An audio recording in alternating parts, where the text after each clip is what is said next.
So, short stories it is. We're going to stick with that, and then we'll have this be the video where I talk through those, I guess. So, we decided in the last one, Stark and Wormy Night by Tad Williams, that collection. I grabbed a couple of other ones I have laying around that I've not read yet, including The Illustrated Man, Ray Bradbury, and then one of the few Neil Gaiman ones I haven't read yet, Trigger Warning. Throw that in there as well. So I'll probably switch in between, and maybe that'll help since I can't seem to decide what I want to read. These all three should be very different, so I'll kind of switch in between as to go from there, and I think that'll work. And then we'll do another video looking at the ebook options and kind of see what sticks there. All right, time for a short story update. I started with Stark and Wormy Night that I picked in the video. I did the first one in here. I have the dust jacket off here, which is called And Ministers of Grace. The stories in this one are all a bit longer, so I just did one of these so far, and we'll be doing another one here next, I think. But it took me a little bit to get into. I wasn't sure how I was feeling about it. It was interesting, and then I feel like it won me over for sure. It's following Lamentation Kane, who is like an agent for the super religious people of Mars, going to another planet trying to take out somebody who's part of the rationalists. And so we kind of have this look where there's either religious or like very anti-religious, and it's more complex too because like both sides have like implants in the brain that are like constantly feeding people what they should think and feel and everything. And so it's kind of this, it feels like it's this us versus them thing at first, but then it's just kind of like this whole world, all the different worlds, this whole society seems to not be the best. So it was really interesting. It was a pretty actiony one as well. Yeah, I was not sure what to expect with this. I know that X-Men's supposed to be really like filled with puns and fun, so we'll see how that one goes. And then we have Trigger Warning by Neil Gaiman. Now, I've done more Neil Gaiman short story collections than anyone, so I knew to expect some weird stuff, some hit or miss. The first one's called Making a Chair, and it's mostly describing making a chair, and it's kind of as like a metaphor for procrastination and not being able to write a story, which I get, but it's still like, really, it's not the greatest it's not the greatest story, I wouldn't say. And then we have a Lunar Labyrinth, which is apparently a reference to a Gene Wolfe short story called The Solar Labyrinth, which I've not read. But that one was interesting. That felt a lot more what I expect from Neil Gaiman, where it's just basically this labyrinth that, especially when the moon is full, people just feel drawn to and travel to, and then you're not really sure what's going to happen once you get there. But that's where we start. And then, definitely winning so far, if this was a competition, which it wasn't, is The Illustrated Man by Ray Bradbury, because this one too, starting it with just kind of the idea that it's all these illustrations on the Illustrated Man, and that's where these different stories are coming from. But this starts with The Veld, which I have 100% read before. I didn't. For a minute I was wondering if I'd actually read this collection and just forgot about it, but I don't think so because I read the next couple. But yeah, I read The Veld. I definitely have not read the other two, but that one I had definitely read before, and I remembered it, and it's pretty good. Not my favorite story, but it was pretty good. But then moved on to The Veld, which is like futuristic. They have this family has this like smart house with the room kind of like in Star Trek, where it can put you in scenarios, but basically the kids are a little too used to it, and things are starting to get weird. But then Kaleidoscope, which Kaleidoscope is my favorite so far. It was wild. It was messed up, but it was wild, which is literally the beginning of the story is people that are on a rocket. It like explodes or gets destroyed, and they're all floating through space and just kind of talking and knowing that things aren't very good. And it was, I don't know, that one really I thought was good.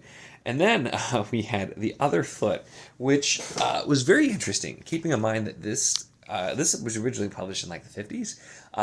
And so The Other Foot is about basically black people migrated to Mars around the 60s, like U.S., from the U.S. primarily, it sounds like.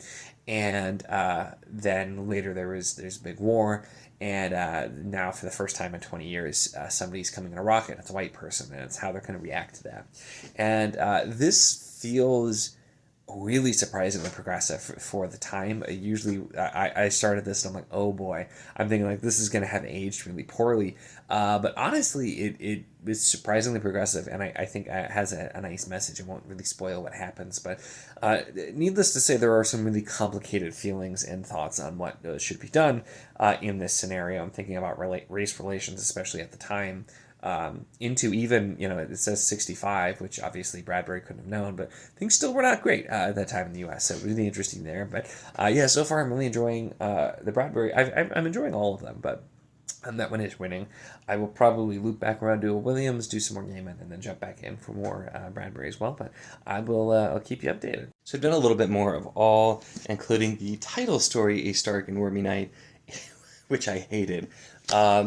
It was supposed to be kind of a joke, fun thing written with puns and whatnot about the perspective of the dragon slaying hero from the perspective of dragons, but the way that it was written was just so incredibly obnoxious. There is a note in the introduction that it's the kind of thing you couldn't do in a full novel because people would get tired of it. No, I was tired of it immediately, and I could not wait for the story to be over. I didn't enjoy it at all because it just, I didn't even care. The style just annoyed me so much.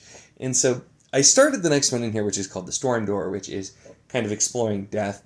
And I just, I couldn't be bothered, to be honest, because I think I was just still annoyed at the last one. So I'm still continuing, but so far I'm not having as good a time as I hoped I would with the Tab Williams one.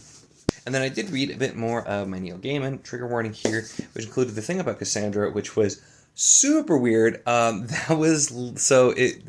It was basically somebody who is hearing from somebody that they apparently the first girl they ever dated named Cassandra, and people have recently seen her and talked to her and whatnot. But the problem is he made her up. So very, very Neil Gaiman, which is kind of odd. And super different with that one, with what was going on, but it was very interesting. The ending was very interesting. And then the next one was Down to a Sunless Sea, which was quite short and very tragic, about a kind of crazed older woman who's just wandering around the River Thames with a tragic story concerning not wanting her son to go off to be a sailor.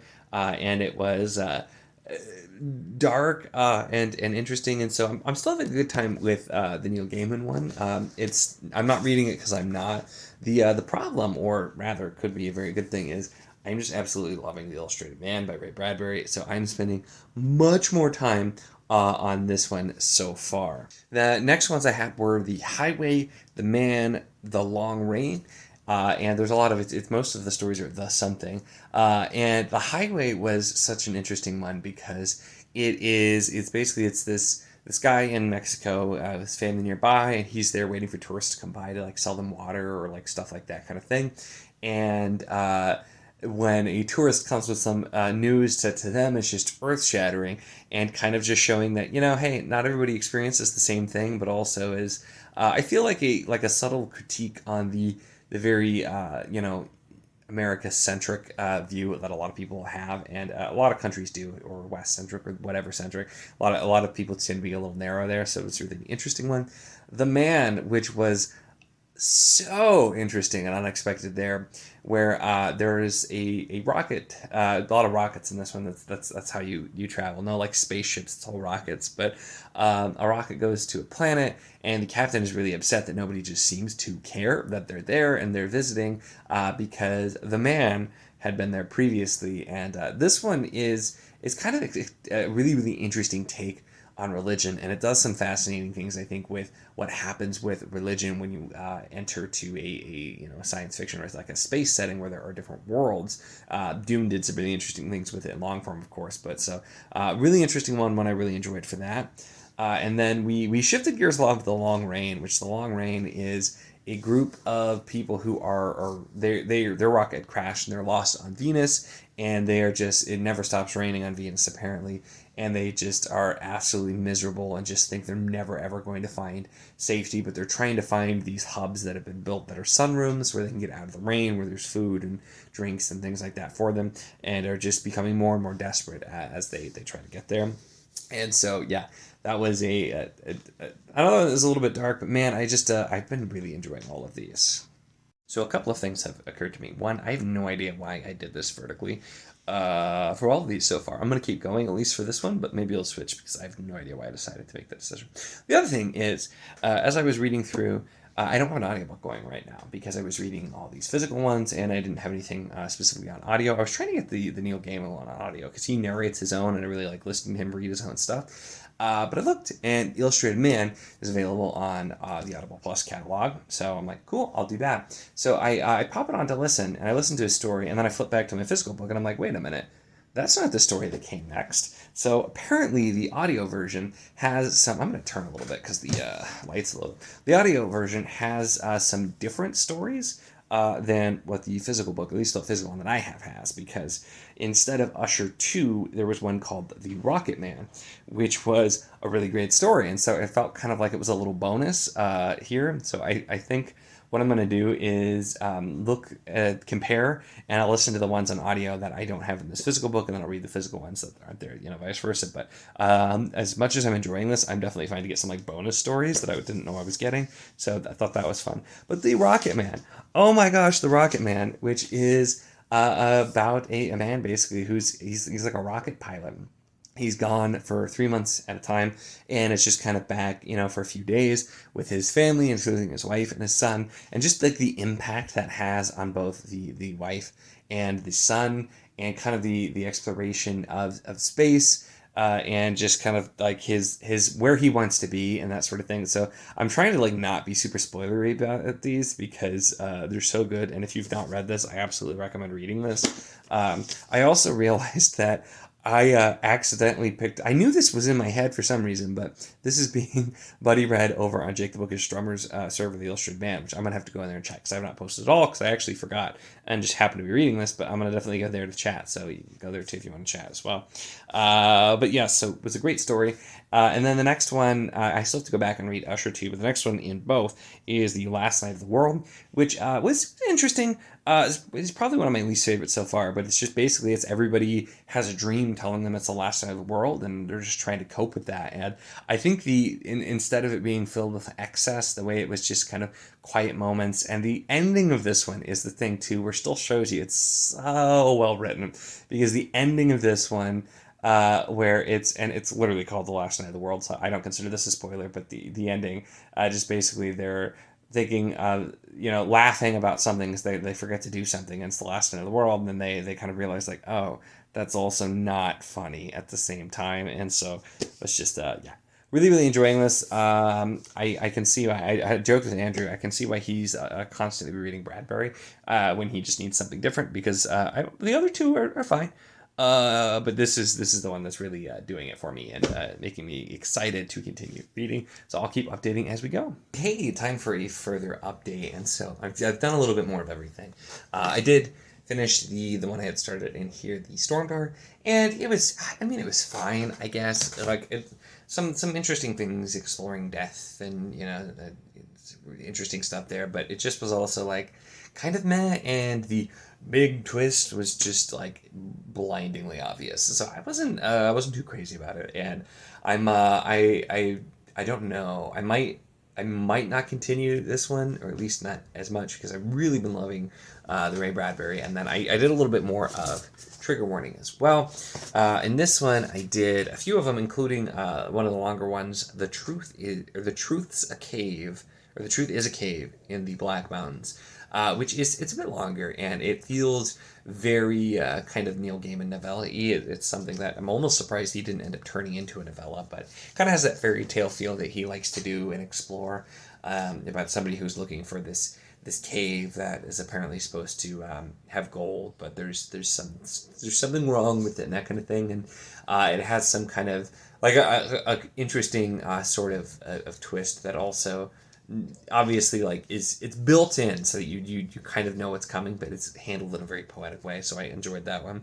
And then it just got weird because we had My Last Landlady, which was like a super short I guess horror little story, which was super weird. It's hard to explain without talking about it. And then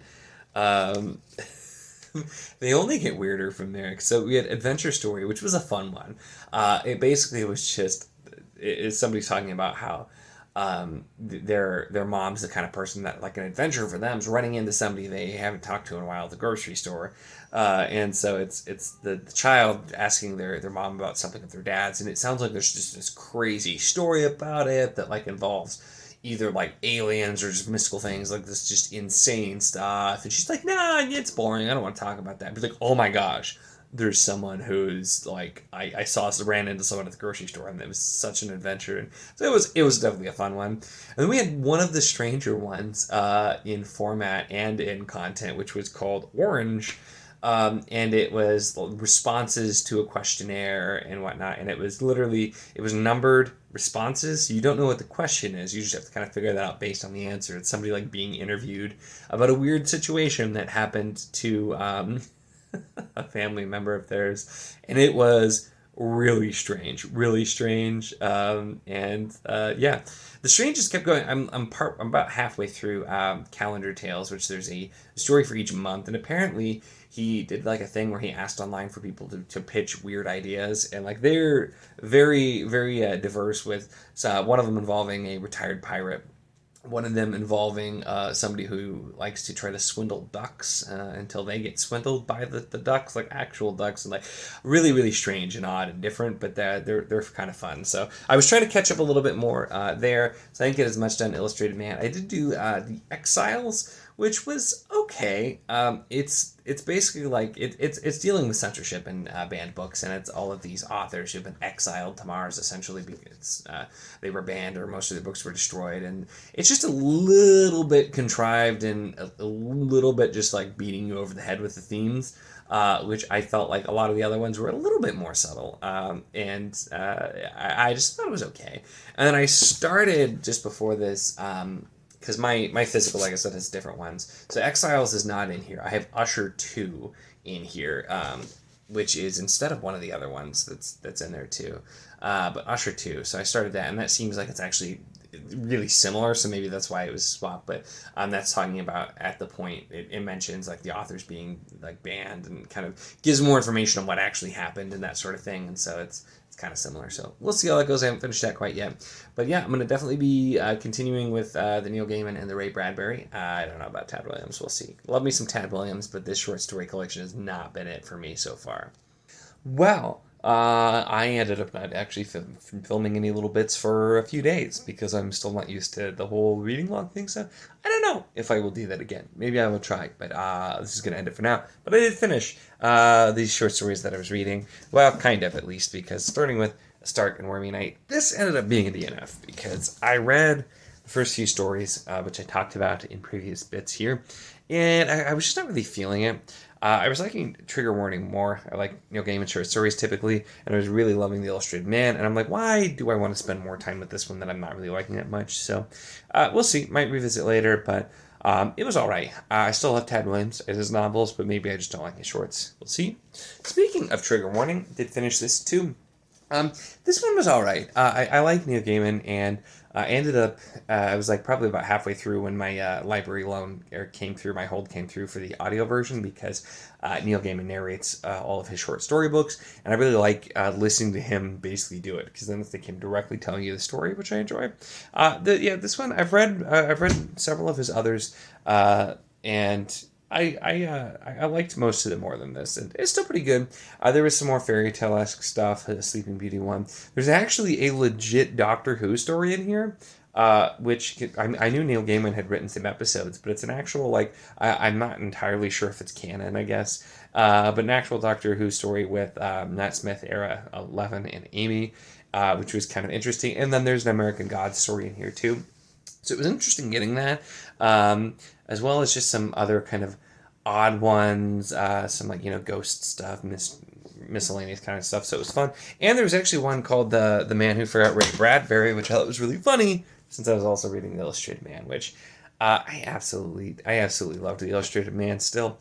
Every update, I was talking about different stories that I really enjoyed. I'm not going to go through and go each one now. I think I am going to do a review video for The Illustrated Man, and as a part of that, I'll talk more about some of my favorites, maybe do a little bit of a ranking there, but I really, really enjoyed this. I immediately after decided, I was debating on, I'm like, I really want to get a nicer version, and so I tracked down a pretty affordable version of the Barnes & Noble one, which is not currently in print at Barnes & Noble's. And I was debating myself on getting it, but then I actually had a gift card for Amazon. I'm like, okay, this is perfect. So use the gift card, and I'll hopefully have that soon because I want a nicer version of this. And it's got Martian Chronicles and some other stuff in there too. But yeah, I really enjoy this. I had read a couple. The other one, the Marionettes, or Marionette Inc., or I'm drawing a blank on the exact name. I had also read that one before for sure. But most of them were pretty new, and like I said, the physical version here had some differences between the audio version. So I did both. The ones that were physical only I read, and the ones that were audio only I listened to, and then kind of just went through. But I really enjoyed this. I'll definitely talk more about it in a video. I'm just specifically going, but I'm just super pumped to read more Ray Bradbury because I had a fantastic time and was not expecting to enjoy it this much with it. So that's it for the short stories overall. Sorry, so I switched hands here and it made a big shaky mess here. But I have started some other stuff now, and I feel like the short stories did help. I'm ready to start some different stuff. I had some other people send me some suggestions for some things to start, some shorter stuff and some really different stuff. So I have a few different things that I have going right now, but I'm not going to tell you what they are because we'll talk about those probably when I do my next kind of wrap up or update toward month end. So we'll talk about them, what I have going on there. And what I've been reading as well. But yeah, some good stuff here. So we'll see. But this concludes the second sort of reading vlog kind of thing. Even though I stopped in midway through for a few days and finished everything and didn't update. Yeah, let me know if you like this kind of format. I guess a reading vlog where I just kind of give my reactions to something as I'm reading it. I've never done it before. I don't know if I'm gonna do it again, but let me know if it's something that you like, don't like. You're like, nah, stick with the reviews. Totally fine. Or you do like, let me know either way in the comments. Would love to hear from you. That's it though. Make sure to give the video a like if you enjoyed it. Check the link in the description. As always, for the Wizarding Enclave Discord, if you want to chat books, whether these books, other books, really anything at all, it's a lot of fun. We'd love to have you. And of course, if you enjoy my content, make sure to subscribe.